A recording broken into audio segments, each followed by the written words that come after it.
just have pieces of concrete laying around. What do you say? Seriously, what do you say? Honestly, what I say is let's change that perspective and think of, because I am the two most powerful words in the English dictionary, and I need you to say that I am that sparkle. I do have more than just that concrete, and let's dive into that. Let's, like Glenn Lundy said, go within, find it, and because it's there. And yeah, find some people and join celebrity CEOs and show you how to make more of that concrete, because Ramon can do that. He's brilliant at it. I appreciate that, Angelina, indeed, no, for sure. And again, it's funny, I was with Eric Thomas, watching him, not with him, but watching him from stage yesterday, or whatever it was, and he talked about that, I am, use your word, Jesse Hitzler as well, Angeline, I am, and I must say, Angeline, even for all the accomplishments I had, and how old I am, I'm not an old man, but 50's a grown man, you up there. I'll use the word suffer gently, but, and I'm happy some of you've heard me talking with Marissa about it publicly. I don't know if Dr. Jeannie and I have done it publicly, but issues with maybe self-worth or words, maybe that's it. And I'm just the past few days trying, see, I caught my, Angeline, do you see that? I said, I'm trying. Let's change that word. Yeah, but I was with a strength conditioning coach, one of those like Dre Baldwin type people who like make you stand up and salute them. And I was with him, and he said, tell me about you, whatever. And I said, I try to do 50. He said, what?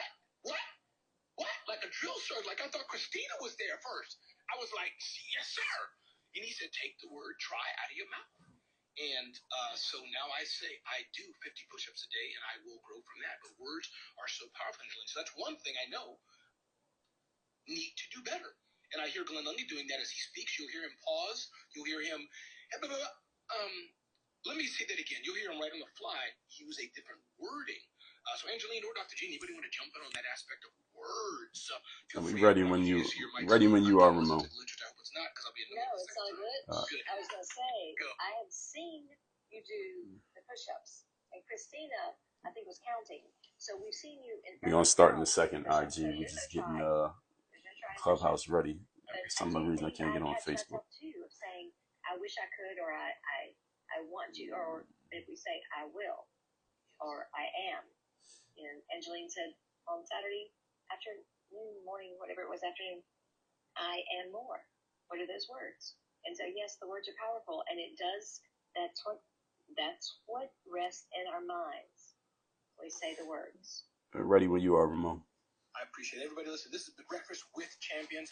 Thank you for being here. Motivation, education, inspiration with a high dose of positivity. Up next is one of our favorite hosts, Dre Baldwin, has the mic. All you, Dre. Much appreciated, Ramon. Thanks for holding it down. If I will give a quick announcement here. Anybody here who's a Facebook business settings ninja or acrobat, I think I got hacked. I think my Facebook account got hacked. My business page is hacked because I've been trying to get it working here, and I think I got kicked out by some what do we call them, unscrupulous dealers here. So if anybody knows anything about that, hit me in the DMs and I'll get that figured out later. But I am live on Instagram and I'm live here on Clubhouse. Hope everybody's having a great week. Ramon, thank you for holding the fort down there for that last 12 minutes and for your segment there, and hope everybody's had a great weekend.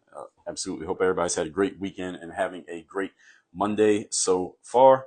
I'll introduce myself in a second, but first, I think we're going to keep this little gimmick running that we've been doing the last couple of weeks. I'm going to share with you 2 topics that I got that we could possibly discuss here today, and I'm going to let you all vote here on Clubhouse in the comments.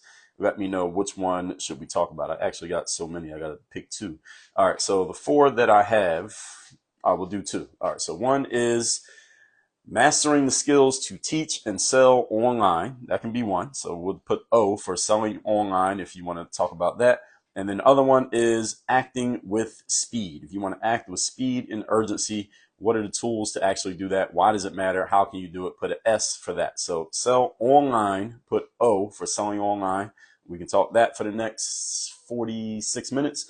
Or acting with speed and moving at a fastest pace to get more done in less time, put in S for that. So O, selling online, S for speed. Let's see what we get here in the comments, and then we will get into this. And also, again, anybody know anything about getting hacked out of Facebook, getting back into your page, let me know. We'll figure it out. But right now, I don't have Facebook, so it'll just be IG and Clubhouse for today. So seeing what we have here in the comment section. Can some moderators help me out with the vote? Yes. You know, I'm doing my best, Dre, to mess the vote up. I'm doing my best. Yeah, I'm looking at here. I see you voted more than once. Yeah, well, I'm trying to see. We got anybody who's on stage with a mic, tell me what y'all see. Who you see winning here? Because it's hard for me to tell. We need to put voting apps on Clubhouse so we can see. I'm sure it's O. Everybody seeing O? I'm seeing O. I'm seeing some S's, some O's, some S's. Yeah, the O's did take over. Okay, so the O's did win, even though I know. I need to change my vote from an S to an F. Well, we might get to the S's. We may get to it at some point. But since this is for the people who have voted, thanks for those who voted, the S's did win. So let's get into it. So this topic here, I'm calling this Unleash Your Success. These are mastering the skills to teach and sell online. That title actually was provided by ChatGPT. I threw a couple topics here together around this subject of selling online, put them together, said ChatGPT, give me a good title that mashes these topics together, and that's what he came up with. So that's where we are. So let's get into it. Unleashing your success. And we got about 44 minutes here, and hopefully I'll take about 40 so we can leave some time for some open discussion. For those of you not familiar with who I am, my name is Dre Baldwin. Many know me as Dre all day. I'm a former 9-year professional athlete. I'm the author of 33 books, done 4 TED Talks. Create this whole brand called Work On Your Game. It's all about taking the tools to help athletes get to the top 1% in the sports world and channeling the use of those tools over to the business world to help professionals like yourselves perform at your highest level, do so consistently. And as a result, you're going to make more money in your business. So let's get into this today when it comes to selling and teaching online, especially those of you, this is specifically for those of you who are in the thought leadership space. If you're selling any type of intellectual property, meaning, in other words, you're selling something that is not necessarily someone can hold in their hands. It's an intangible thing that you're selling. You need to be giving some information, disseminating something, maybe breaking people's false beliefs, giving them new ideas, new insights, incisively looking at what they're doing and figuring out what the problem is and solving it for them, and then making money from it. That's what we're talking about here today. So if you want to deliver value online anyway, even if you're doing it for free, if you want to get on Clubhouse and do rooms, or you're here in BWC, or you want to do a live stream on Facebook, if your page isn't hacked into like mine is right now, or you want to get on Instagram or LinkedIn or wherever, what we're going to go over are the skills that you want to have in place that will make it seamless, easy, and of course, value packed for your audience, which means people will be willing to move forward with you. And hopefully moving forward means going deeper into your world, getting on your email list, coming to your event, signing up for your course, whatever it is that you're offering. So let's get to it. Point number 1 is codification. What does codification mean? Codification is something that it basically means your ability to take a skill, break it down, and explain it to someone else in such a way that they can understand the same thing that you understand, which is pretty much what any of us do if we teach. Anytime you're teaching, whether you're doing it online or offline, you can even think of a college professor, or you go to a conference that may not be more on the let's say motivational side, more on the teaching side, like the kind of conference that people go to where they bring big notebooks and they fill their notes, they fill their pages with notes. Let's say like in the legal profession or the medical profession, or something that's really specifically niche for a certain industry. Someone who's going to be on that stage teaching has to codify their knowledge. In other words, you take what you know, you make a code out of it, and then you explain it back to other people so that they now can have the knowledge that you have, or at least they can have some of it. So, for example, how I got my start online and in entrepreneurship was by codifying my skills of practicing and playing basketball. I took the stuff that I was doing on the court, and I was still showing people how to do it on the court, but I was explaining it to them, not just doing it so they could look at it and say, wow, that looks good, that's impressive, but also explaining it to them and showing them, hey, here's how you break it down. All right, here's how you do this move. So you saw your favorite player on TV do the move. Now let me break down exactly how they did the move so that now you can go to the basketball court yourself and you can do the move. You can figure out how to do it yourself.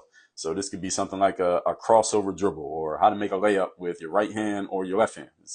Those you don't know sports, most people they usually can do pretty good with their dominant hand. That's the hand that you write with. But the other hand in sports, in basketball specifically, you need to be able to at least make a layup. That's the shot that's really close to the basket with either hand, most of the time. Shooting jump shots, another example. And just explaining those moves while at the same time demonstrating them. I put those videos on YouTube using this process, and then I started making programs using the exact same process, just breaking things down and spoon feeding it to people in a way that they could understand it instead of just looking at it and admiring it. Those are two different things. I do the same thing now, and now just change the topic to mindset, business, strategy, systems, execution, and all of you have your topics upon which you do this. So if you want to teach things to other people, online or offline, you have to be able to codify what you know. In other words, take your knowledge, break it down, and be able to explain it to somebody else so that now they know something that they didn't know before you started talking. Speaking of such, let's move on to point number 2. We're talking here today about the skills you need if you want to sell anything online. Number 2, you need immaculate communication skills.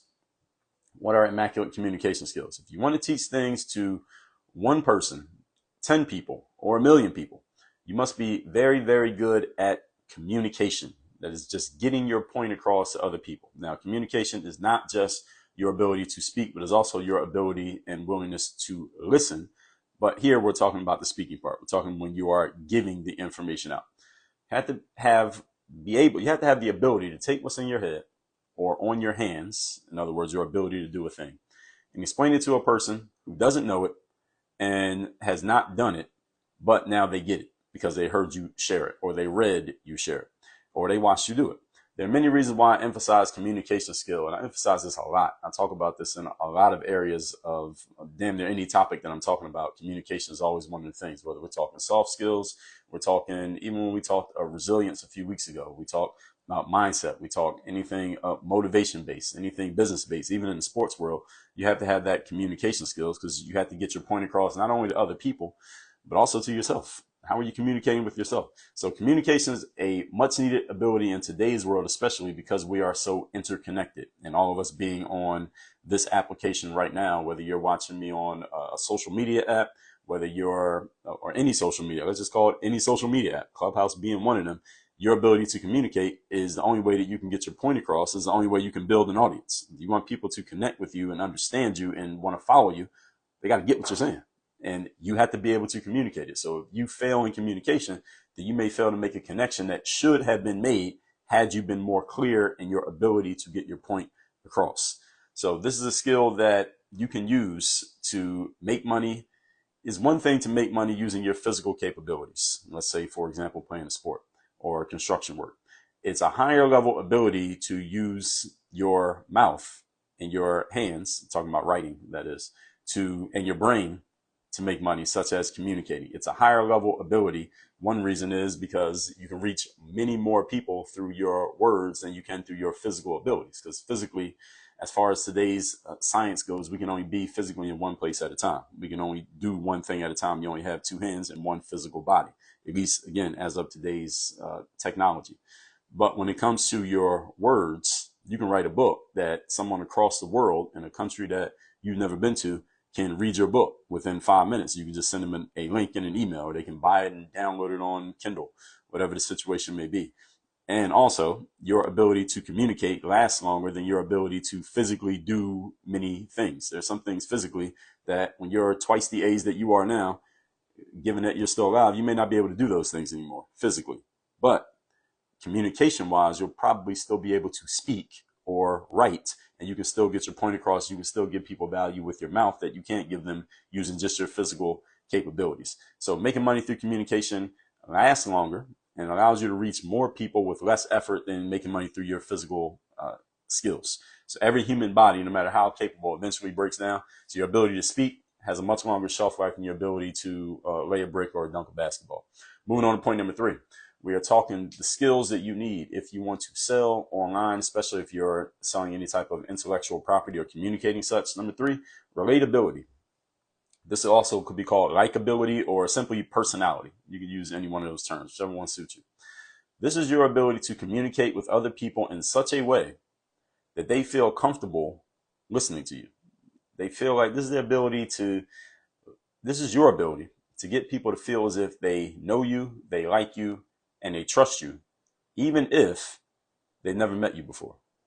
Professional speakers have to be good at this because you're relating to a whole bunch of people from the stage who otherwise may not know you. Maybe they never heard of you before. Maybe they've heard of you. They got a feeling what you're about. And maybe some of them are looking at you like, who is this person? What are they going to talk about? I never heard of this subject. And you have to build that relatability within You got 45 minutes to build that relatability, to make them feel like it was worth their time investment to listen to what you had to say. Any of you who's an influencer online, a YouTuber, for example, podcasters, we have to be very good at this, because if people don't like you, they don't feel like they can relate to you, you can have great information, but if they don't relate to you, they're not going to stick with you. They're not going to continue to follow you. They're not going to subscribe to your thing. They're not going to buy your stuff, even if your information is perfect. So that relatability is a big deal. And this is how we build our audiences, by having people relate to us, whatever that level of relation is going to be. It depends on your topic, depends on your approach, depends on your energy, your personality, all of that stuff. So if you're going to sell anything online, understand that people don't buy just because you have the best information, just because you are smart, just because you have all the answers to their problems. Even if you have those things, you are only going to, most of the time, let me not say only, most of your sales are going to go to people who relate to you on some level personally. They feel some personal relation to you and your approach and how you talk and how you present yourself. There's something about you that they need to relate to that's going to make them want to take action with you. Even, again, this is regardless of how good you actually are, because that's often hard to measure and it's very subjective. And it has nothing to do with you necessarily having all the right answers. You can have all the wrong answers. If somebody relates to you, they will still follow you. Has any of you, for example, ever looked at a person who had an audience behind them, whether it could be an influencer out there, it could be a musician, it could be an athlete, it could be a politician, and that person, you completely disagree with them. You don't like anything about them. You don't relate to them at all. You are completely repulsed by this individual. But then you look at them and they have an audience of people who basically hang on every word that they say. I think all of us could probably think of at least one person that we've seen and we're like, how is anybody following this person? But there's a bunch of people following them. That's because they relate to those individuals, whereas we don't relate to them. So the good thing about this, good news is, everybody relates to somebody. And all of us can find our audience of people who relate to us. And it's often not about how good your information is, again, which is often very subjective, whether you're good or not, smart or not, right or wrong. But the relatability, those are the people who are going to connect with you. So this is more art than it is science, but it is a skill that can be developed with practice. So with that said, now I want to go into the second part of this segment here. We got about 33 minutes. And we're talking here today about selling online, skills you need to sell online. Let's talk about the challenges that may be causing your products to not sell online. You're trying to sell online, you're offering, but people aren't, that register is not ringing. This is specifically for those salespeople. And anytime you have something out there that is not turning over the way you want it to be, I want you to check your activity against the following points that I'm going to share. So for those of you not familiar with how I do things here at Clubhouse, often I'll break things down into multiple segments here. So I'm going to go over these 3 points, and then we'll have plenty of time here, I think, for some open discussion. So hopefully you all have some stuff here. I didn't fill this one up with so many points that I suck up all the time like I usually do. So hopefully you all bring some discussion here, or next time I'll just fill up the whole time with points like I usually do. So now, point number 1. If your thing is not turning over, selling the way that you want it to, number 1 reason may be that you are simply talking to the wrong people. Talking to the wrong people. Sometimes you may have a great product and a great offer, but you're simply offering it to people who either do not want it, they are for whatever reason not interested in it, they do not understand it, do not need it, cannot afford it, or maybe it's simply the wrong time for them to have it. Maybe all of those things could be the reason why they're not moving on it. All of these could be the reasons. And at the same time, all of these circumstances, everything that I just said, those are all changeable situations. Those are all fluid situations. If someone can go from not interested to interested in something at the snap of a finger. I can not be interested in a paint job for my car, but if I come outside the supermarket and I see that somebody's shopping cart scratched up against my car, now it needs a paint job. Now I go from not interested in the paint job to interested. So this situation can change from moment to moment, whether someone's interested or not. These are all fluid situations. So you as a marketer, you need to be consistent in putting your message out there, because someone's situation today will be completely different 30 days from now, depending on what they're doing, what they have going on in their lives. That's a different piece that we'll talk about a little bit later and in different segments. I've talked about that at other times when it comes to marketing. So all of these can be reasons why people pass on your offering. And at the same time, as I said, these situations can change because people are at different points.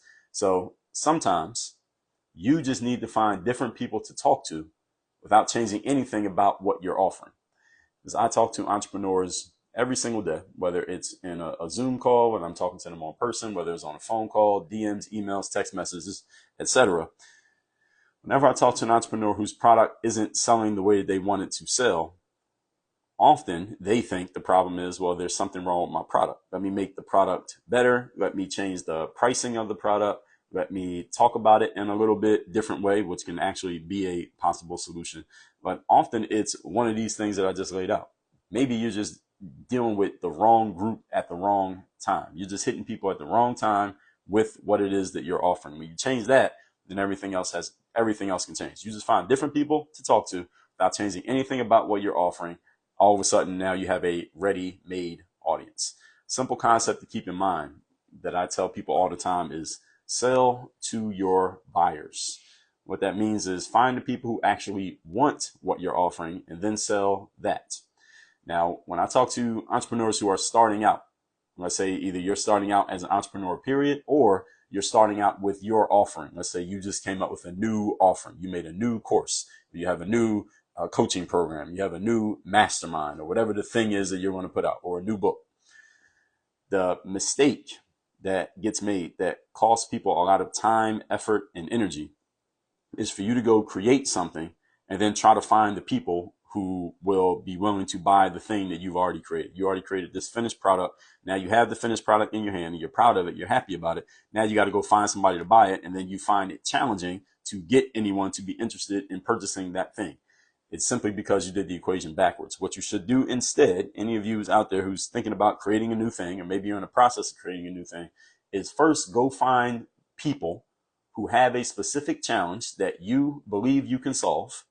Then once you're clear that you know what the challenge is and you're clear that you can solve it, create something that solves that challenge.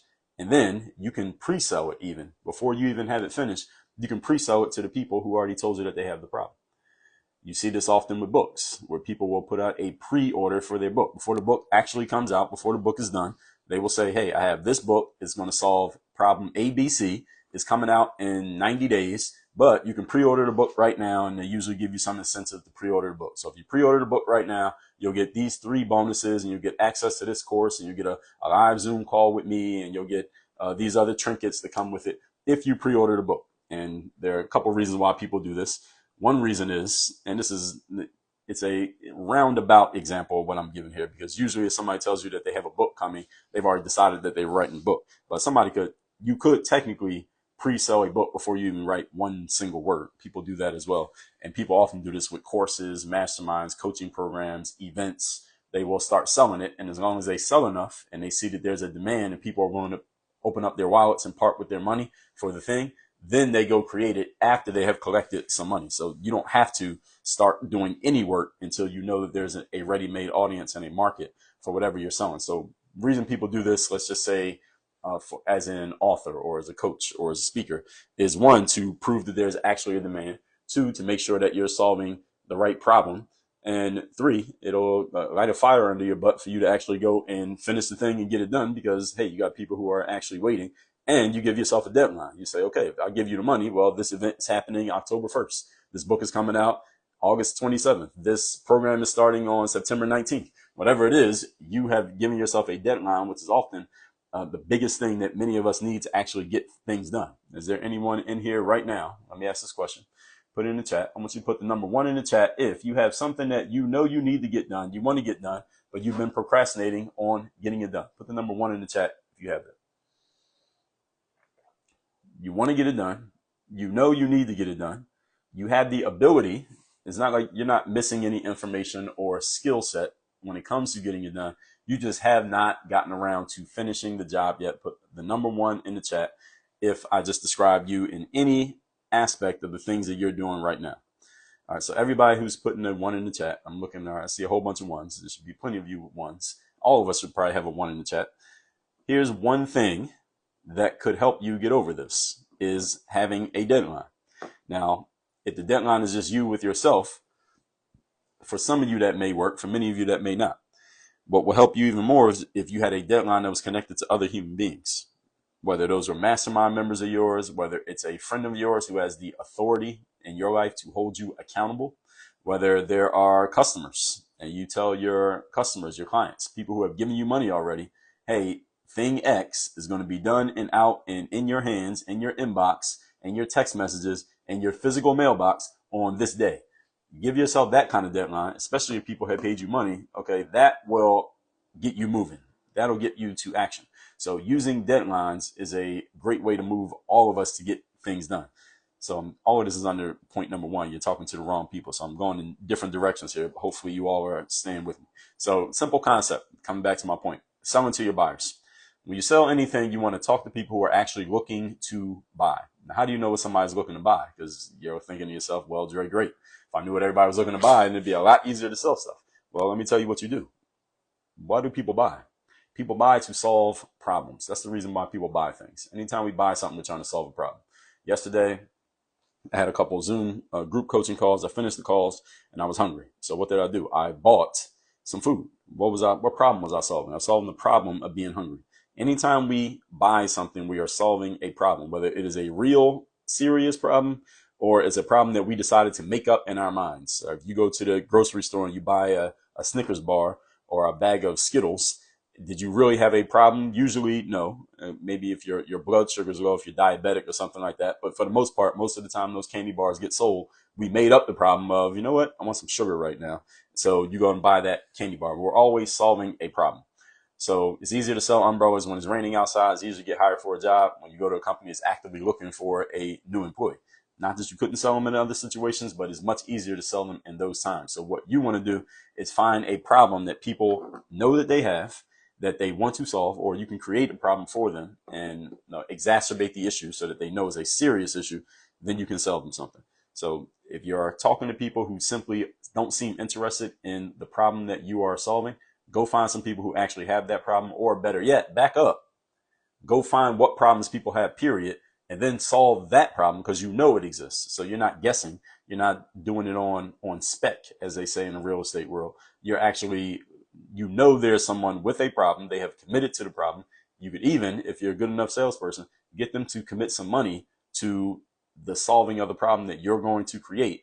And then you have a reason to go and create that thing, knowing that you already have a built-in customer. Point number 2, today's topic. Once again, we are on the second half of this topic of selling things online, the skills you need to sell if you're selling any, especially intangible products online. Number 2, you are focusing on the thing instead of the marketing and the selling of the thing. This is a big one that I talk to a lot with people inside of Work on Your Game University, which is where I have my coaching programs, that many entrepreneurs spend way too much time in creator/artist mode as opposed to being in marketer/entrepreneur mode. And those are two different things. The creator is the person who comes up with ideas. This is the person who always has a new product that they could put out, a new piece of content that they could create. There's always something new they could put out into the world. And we've seen that the world that we live in now, you probably heard the phrase, the creator economy. Why do we have a creator economy? Because it is so easy to be a creator these days. Very easy to put content on social media. You don't even have to get up out of bed. You can put a ton of content on social media without ever talking to a single human being. Just grab that phone. It's within arm's reach of all of us all day. And you can put content out there. You can have a podcast. You can have a blog. You can have profiles on all the social media apps. You can put all kinds of stuff out there. You can even put stuff out for sale without getting out of bed. So there are a ton of creators out there simply because it's so easy to be a creator. Here's the challenge with this. There are a couple challenges, but the main challenge is if you are creating as a way to build business, i.e. to make money, you need to make sure you are putting just as much, if not more, and ideally more, time, effort, and energy into marketing and selling your stuff as you are creating your stuff. In other words, when you get done putting out your new book that you just finished writing, or your new course that you just recorded, or your new X, whatever your thing is that you put out there, you need to take a significant amount of time. Like, look at how much time it took you to make it. You need to look at taking that much time, if not more, on how do I market and sell this and get people to actually want it and buy it. And this sounds like a simple idea, right? Sounds, quote unquote, common sense. Some people like to say after you give them the point, they say it's common sense, right? But this is something that a lot of entrepreneurs do not do. They create something, they talk about it a little bit, not nearly as much. They don't put nearly as much effort into talking about it and marketing it as they did creating it. So you spend 6 months writing the book, then you spend 6 days talking about the book, then you go on and create something new. Then you go create something else new. Then you go create something else new. I'm suggesting that you flip this equation and you spend much more time marketing and selling a thing than you do creating the thing. And if you just looked at that equation, how long did it take me to make this course? Okay, it took me 3 months. Okay, how much time am I going to spend marketing this course? How about you take 6 months marketing it before you make another course? Just to find out, all right, is this course actually going to be useful? Are people actually going to buy it? How many times does somebody need to hear about something before they actually purchase it? Usually people don't buy the very first time they hear about a thing. They had to hear about it more than once. They might have to hear about it from different angles. They got to hear different reasons as to why they should invest in it, whatever it is. Usually people don't take action the first time they hear about something. Human beings are hard-headed, meaning we got to be given the same message over and over and over again before we get it. So you as a marketer, you as a business person, as an entrepreneur, you need to make sure you are putting just as much time, again, if not more, and I'm suggesting more, time into marketing and selling your creations as you spend creating your creations. This is especially true for those of you who are natural creatives and not natural marketers or salespeople. Let me ask this question in the chat here. And anybody can answer this, even if you are not an entrepreneur, you don't consider yourself an entrepreneur. I still want you to answer this question. I want you to put in the chat, if you are a natural creative, you're the type of person that if you just had time, you would create stuff, put the letter C in the chat. And if you are, on the other hand, a natural marketer, you just like to sell and market and promote stuff, not necessarily create it, but market it, put the letter M for marketer in the chat. Put a C if you are a creator, put an M if you are a marketer. And I want to know your natural inclination, not what you do now, because you could be like myself. I'm a person who is a natural creative, but I made myself into a marketer because I came to understand this point that I can't just keep creating stuff without spending time marketing it, because then it's not going to sell, or it's not going to sell nearly as much as it could if I would actually focus on marketing, same way that I focused on creating. So if you're a creator, put the letter C, just your natural inclination. Are you a creator? And if you're a marketer, put the letter M for marketer if you are a natural marketer. Let me see what we got in here. So Catherine, Rhonda, Dr. Emerald, Dr. Stella. Got the doctors in here today. C and M. All right, Bonnie, Tarika. So I'm seeing a lot of C's. I'm seeing some C's and M's. Matt, GPT, M. C on my side, M for others. I'm seeing a lot of C's. M, but I make myself create. Okay, I'm seeing a lot of C's. And that's natural. The reason it's natural for there to be a lot of C's, especially in the world that we're in now, is because over the last 15, 20 years, we've all had access to the internet. We all use it damn near every single day.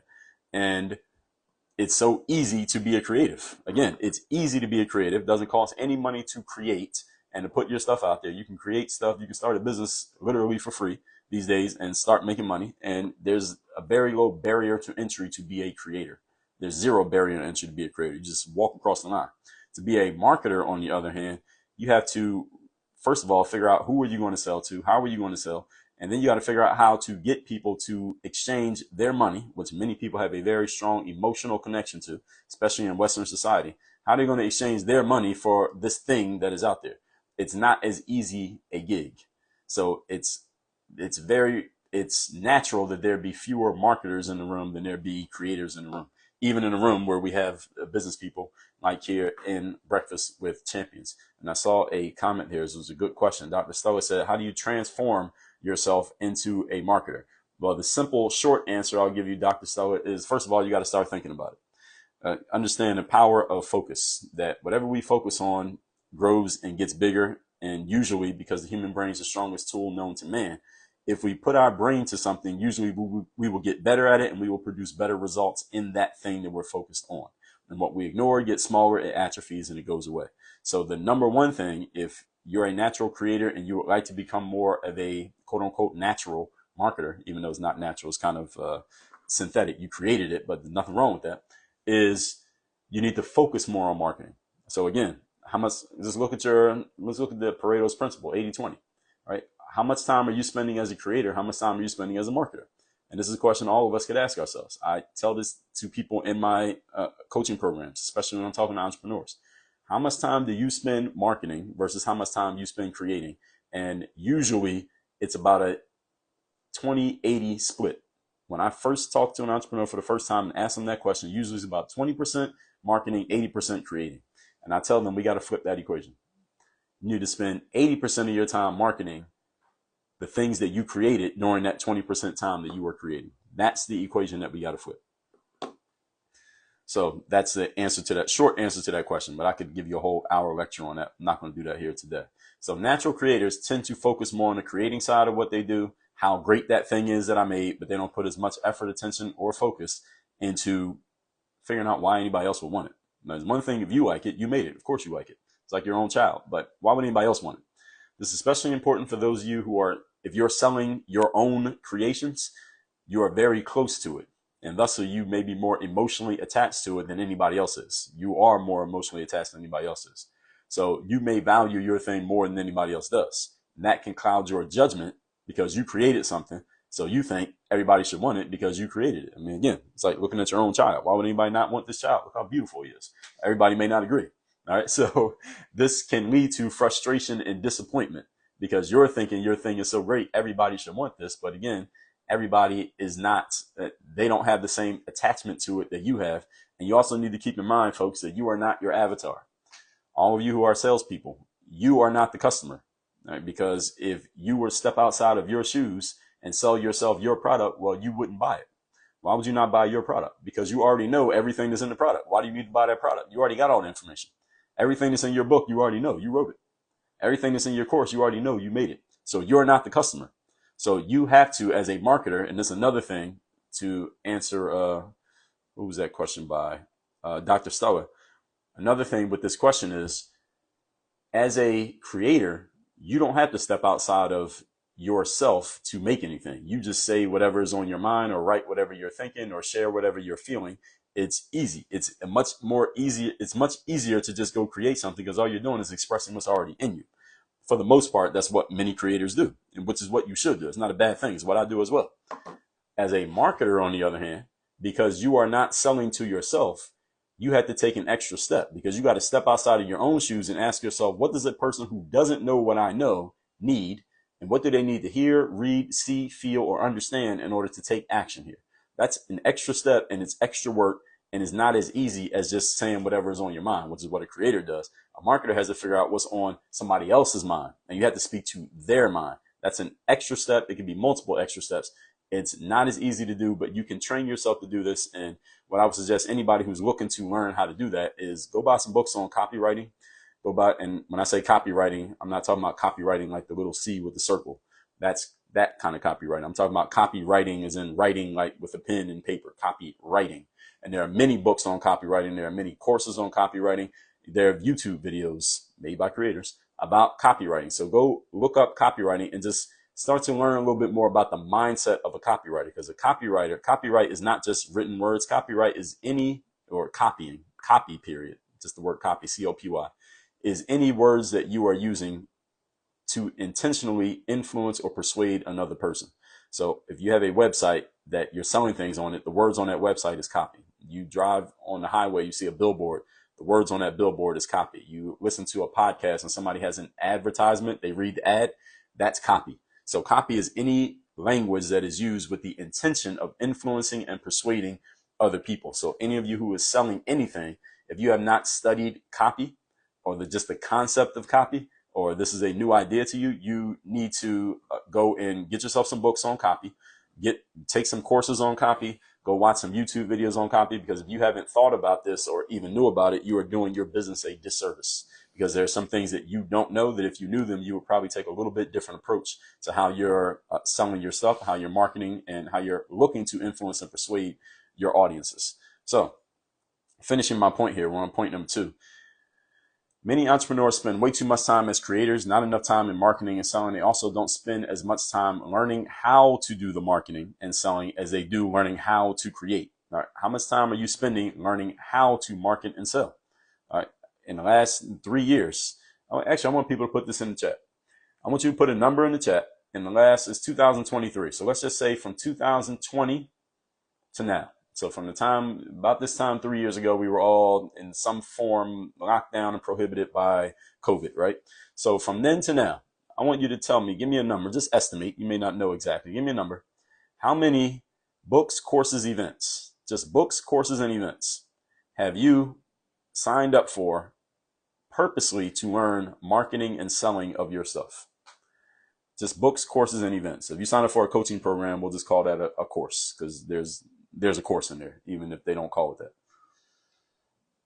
Last 3 years, how many books, courses, and events have you invested in around the concept of marketing and selling?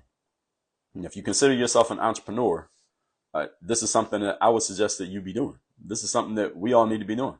So, okay, I'm seeing a 0. I'm seeing 30. I see 20 or more purchased books. I see 10 plus, 3, dozens. How many dozens? 2, 3, 4, 5. That can add up pretty quick. 8 to 10. I see a several. A several. How many are several? Several can be 3, 7, 30, 55. I see a 5. I see 10 to 15. All of you entrepreneurs, understand that your number one duty as an entrepreneur is to generate revenue for your business, which means marketing and selling. Marketing is letting the world know that you have it. Selling is your ability to create the exchange. This is the number one thing you should be investing in. All right, this shouldn't be anything else you're investing in more than marketing, learning how to market and sell your stuff. This is the business. This is the whole thing. This part right here. So make sure you're intentionally looking at how much am I spending on marketing and selling and learning how to market and sell my stuff. You do not get paid for creating things for the most part. Most of us don't. We get paid for selling them.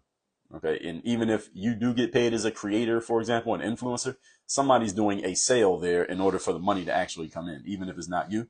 But I would suggest you be the person who can make the money come in, because then you have the ultimate power.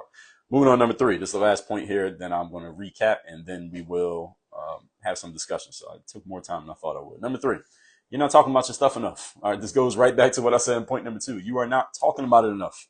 You got to put more time into the marketing and selling. You do not put out a book, talk about it for a week, and then never mention it again. I know a lot of people, when they put their books out, they want to get the big launch and they want to get on the Amazon bestseller list. That's the thing now, not the New York Times bestseller. They want to get the Amazon bestseller, sell a bunch of books up front, and then you can take the picture of you mailing out all the books and all the reviews and all that stuff that you got from everybody and all of that. Understand that just because your book came out last week doesn't mean that's the only time people are going to buy it. All right, books have a long shelf life. Courses have a long shelf life. Nobody cares when a course came out. They want to know, can it help me right now? Meaning, you don't just talk about it during launch. The launch is when it starts, but that's not the end. The launch is not the end of the life cycle of your offer, your product, your service, whatever it is that you're putting out. You have to continually talk about it, come up with different reasons and ways to talk about it, different angles, because different angle can hit different person at a different time for a different reason and move them to action, because that's where they're at right now. And again, somebody may not be in a position to want to buy from you today, but 3 months from now, their circumstance is completely different. Maybe they have more money now than they had then.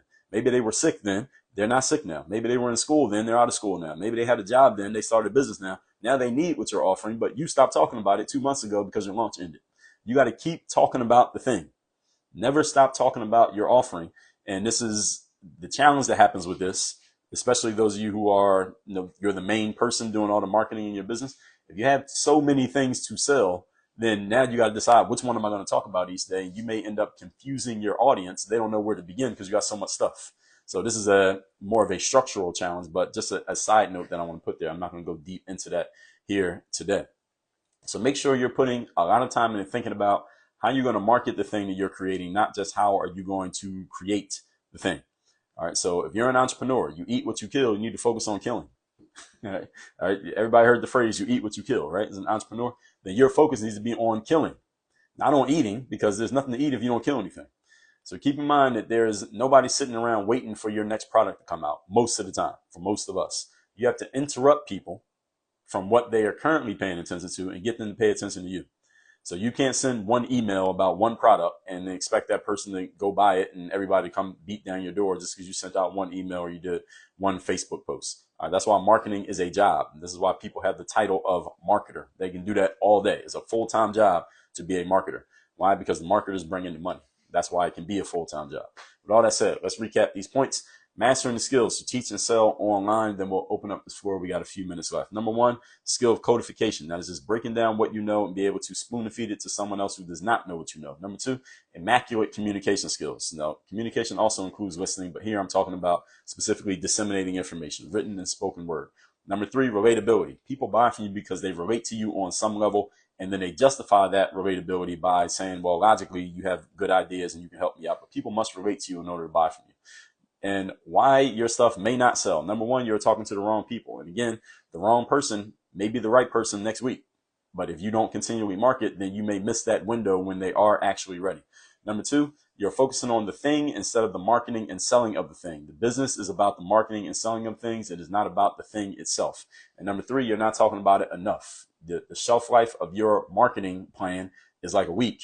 Understand you may miss people during the window when they actually are ready to buy. This might be 3 months out of the year, but your launch was 6 months ago. You missed that person who would have bought everything that you had to sell if you had made yourself available and been talking about it, but you weren't doing it. So you did a disservice to yourself, your family, your business, the community, and to your missed prospects because you weren't talking about your thing often enough. So with all of that said, we got 4 minutes left here. Let's open up the floor, and I'll also look in the chat, see what we got going on. Who has something they want to add or ask or share on this topic? Mic's open.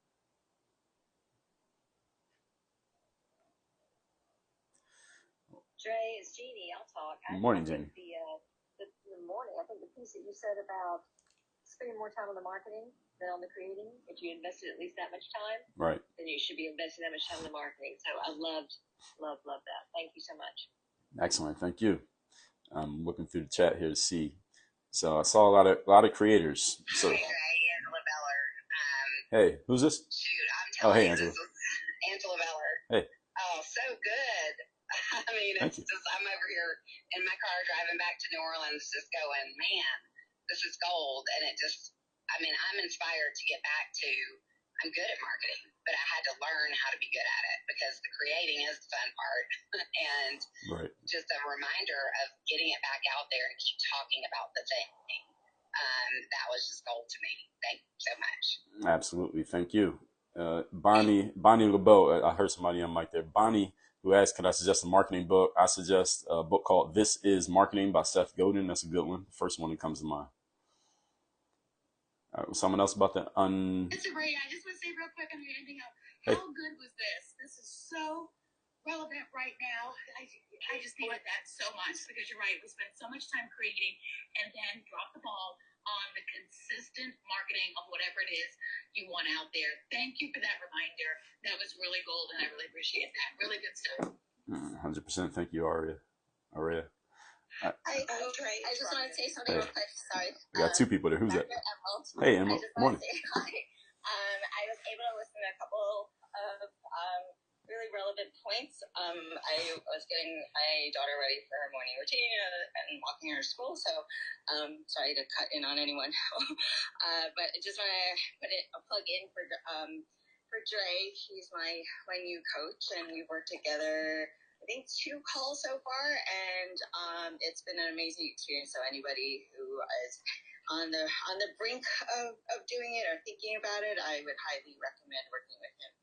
Well, I appreciate it, Emerald. I did not plant her in the audience, by the way. Anybody who's wondering, so I appreciate that plug. Was there someone else who was talking at the same time? Y'all both spoke at the same time. Hey, Trey, it's Rhonda. Hey, Rhonda. Good morning. Good morning. I was just going to add, so this was an amazing segment. I was going to add 2 really quick points. It's really easy for us to create also, I believe, because we are creators.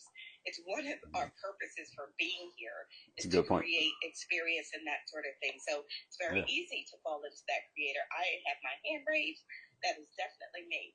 The second quick point, though, is that I heard someone say this once. The only reason anything is hard is 2 reasons. It's hard because you don't know how to do it, or it's hard because you don't want to do it, right? So rocket science is hard because you don't know rocket science, right? But it's not hard for a rocket scientist. So marketing may feel hard because we don't know how to do it or because we don't want to do it. Deal with those 2, and it gets a little easier. Have a great day. Good stuff. Good points, Rhonda. Thank you for sharing. We got 1 minute left. Time for one more share. Who else would like to speak up? Jay, it's Matt. Hey, Matt. Good morning. How are you? Great. So real real quick to speak to that on the marketing and reaching out, and people don't do that enough. For most people, they don't realize, because we talk about, how many times, how many touches does it take? And a touch could be a phone call, email, social media post, whatever, of people being aware of you and aware of your product. And a lot of times people will be like, 3 to 10. But if they don't know you and don't know your product, there's no trust there. It could be anywhere from 20 to 50 times that they have to hear from you, see something about you, a post, phone call, whatever it is. It could take that much for them to say, okay, you know what? Let me look into this. Let me see that. And so I said, especially if they don't know you and don't have that trust level. Obviously, we all come in here. We know Dre. So if he puts something out, we're gonna say, well, let me look at that. I trust you. He's every week, delivering value. But most times people don't know who you are. So you have to keep that in mind when you're reaching out. 100%. Appreciate you sharing that, Matt. So they used to say 7 to 12 contacts. Matt said 20 to 50. So all of you keep that in mind and adjust accordingly. So we are now right at 9 o'clock on the dot. I appreciate everybody's time and attention here. I'm passing the mic to Angeline. Good morning. Good morning, good morning. Oh my gosh, everybody, unmute and give it up for the amazing Dre Baldwin. What's up? Let's go, Dre. Appreciate it, everybody. All the knowledge. He's so great. Woo, woo, woo, woo. Thank you so much, Dre. Wow. Thank you. You're welcome. I'm following Dre Baldwin because I'm like, man, how am I supposed to follow that with all the knowledge drop that he gives? Good morning, good morning, good morning, champions. Welcome to the Breakfast with Champions Club house, your house for your daily one-stop shop of motivation, education, inspiration to rise with intention and purpose and evolve into the best version of yourself. I appreciate y'all. Go out and make a massive impact on the